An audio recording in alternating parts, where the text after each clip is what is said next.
Today, my friend, is for the creative who has a God-given idea sitting in their spirit, but they keep putting it on the back burner. Yep, we're talking about it. Now, I might be calling you out right now. I'm assuming because you clicked to listen on this episode that this speaks to you, that this person, this creative that I'm talking about, is you. However, it used to be me too, okay? It, in fact, still is me.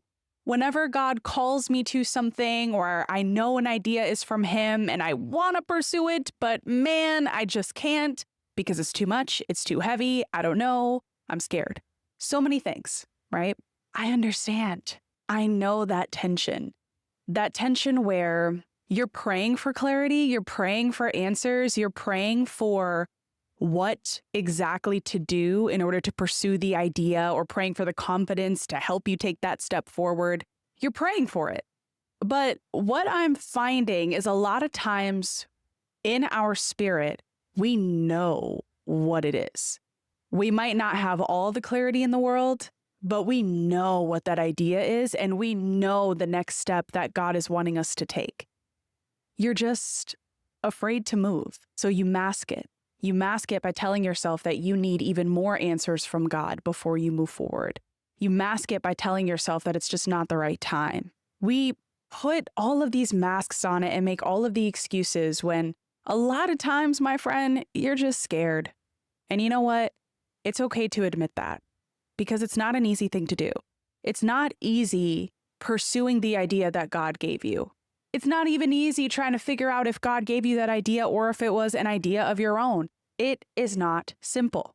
Here's the thing. The idea that you have in your mind, what you want to pursue, what you want to build, what you feel called to create, that thing didn't just come out of nowhere. Now, I understand you're still trying to decipher, is it God's voice or is it your voice? At the end of the day, the idea did not come from nowhere. And I think we just need to understand what it even looks like for God to give us an idea in the first place. Because yes, could it be period point blank, he just spoke those words to your mind one day and you were like, oh, yep, that idea was definitely from the Holy Spirit. Yes, it could be.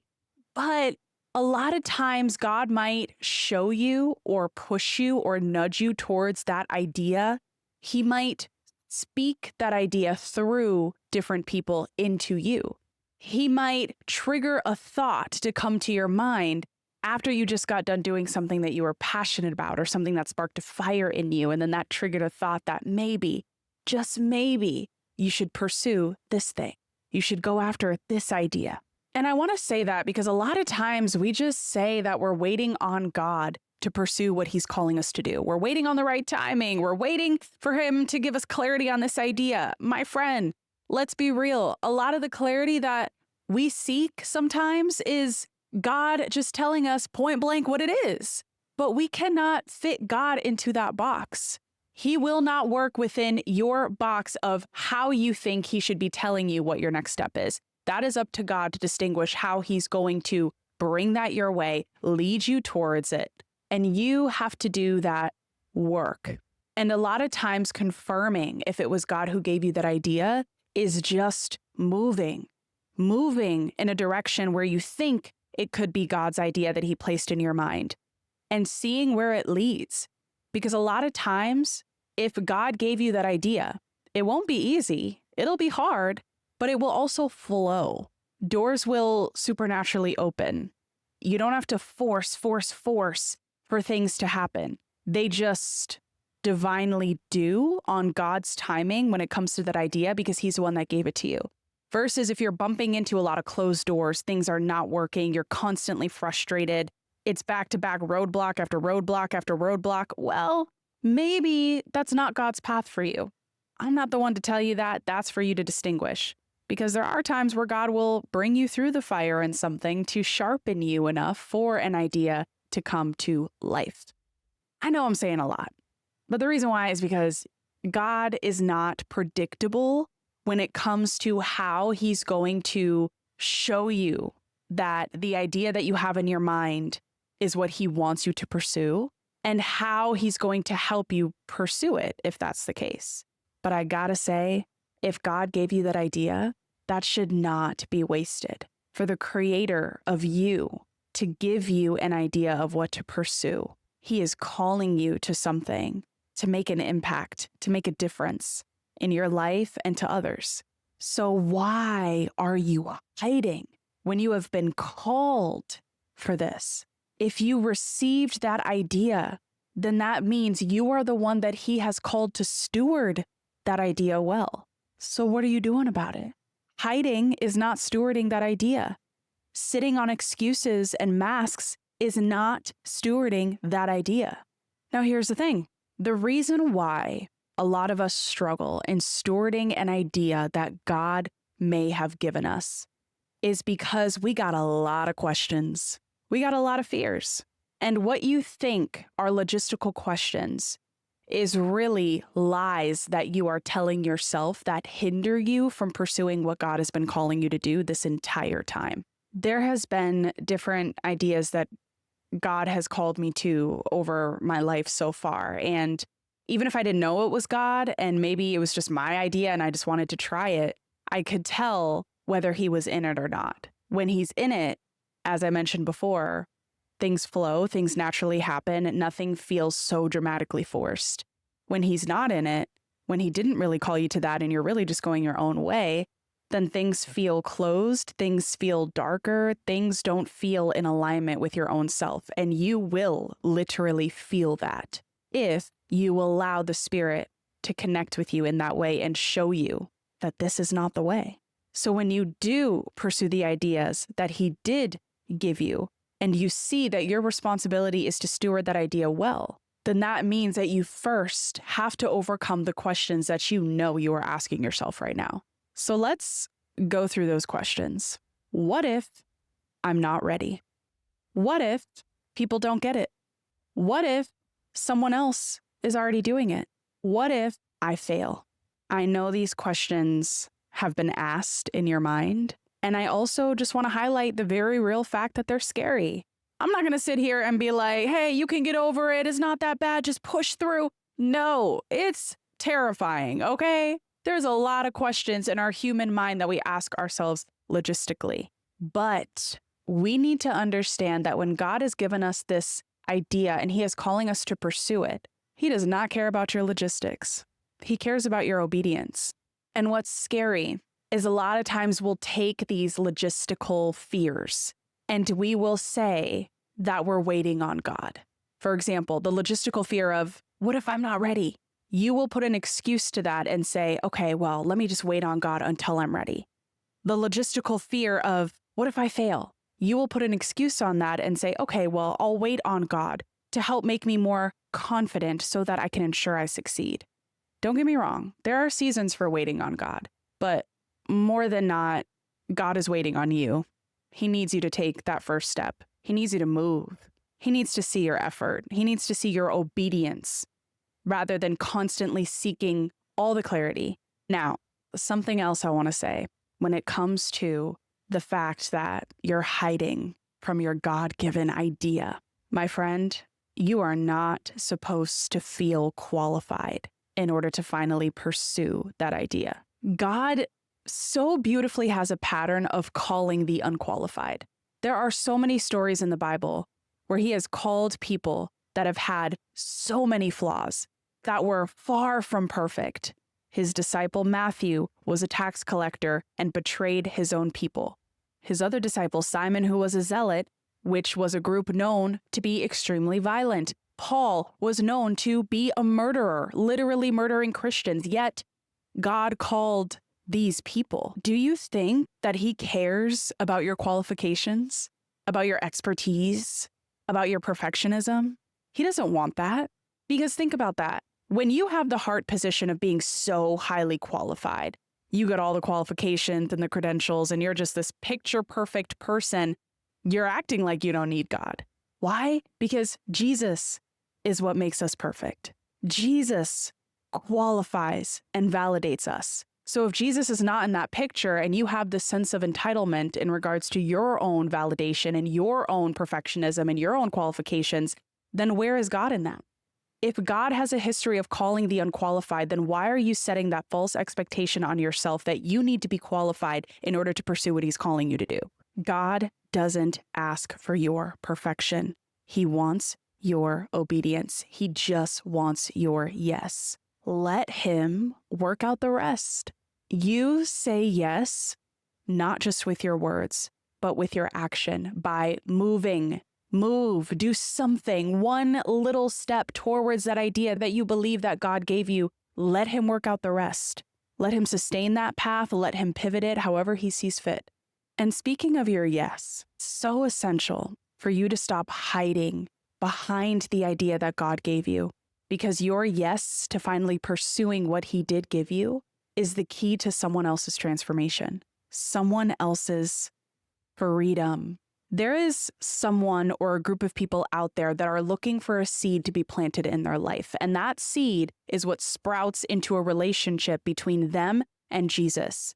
It's what helps them overcome what they're facing, change for the better, light a spark inside of them so that they can do and pursue what God is calling them to do, so that they can heal, so that they can overcome in any degree or variation in something specific. You, my friend, are being called to be that seed planter in that person's or group of people's lives, just by you saying yes to the idea that God gave you. And this could mean anything. Sure, it could be as transformational as you wanting to be this incredible life coach or motivational speaker to the point where you're pouring into people and changing their lives. Yes, it could be to that scale when it comes to planting a seed. However, it could also be completely random. It could also be you starting this nonprofit, or you writing this book, or you launching this digital product. And based off of what that project or book or product is, based on whatever you do, whatever that idea is, it can help someone. I always love to remind people and remind myself that entrepreneurship is not about you. I know it feels that way because we just want to make our money and leave our 9-to-5 and be our own boss. So it feels like it's all about me, me, me. Guess what, my friend? Entrepreneurship, God's way, has nothing to do with you. God is calling you to this business to be a light to people that need it, to make impact to people that need it to some degree. And yes, can the benefit of that when it comes to entrepreneurship be financial freedom and you being successful and you getting opportunities? Yes, but deep down, the real purpose has nothing to do with you. It has everything to do with who God is calling you to be an impact for, to help, to overcome, to see, to reveal, to heal, to learn, all because of your yes. It doesn't matter how small that idea seems or feels to you, because even though that idea might feel small to you, it could be someone else's answered prayer. I remember when God was calling me to show up consistently with these podcast episodes. Before, I was doing it like maybe once a month. It was really hard for me to be consistent with them at first. And then I just felt this nudge to start learning to steward my time better so that I could show up in these episodes weekly.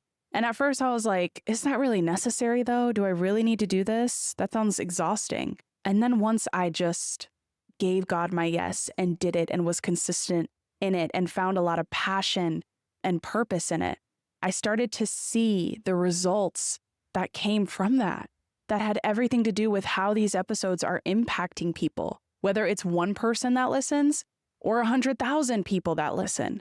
The comments that I see in these episodes reveal to me that I am doing what God is calling me to do. I gave him my yes rather than hiding behind the idea, and seeing how these episodes are helping people, healing people, pouring into people, growing confidence in people, gaining clarity in people.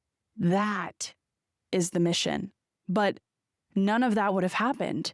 None of those people I wouldn't have been able to help had I not given God my yes to doing this in the first place.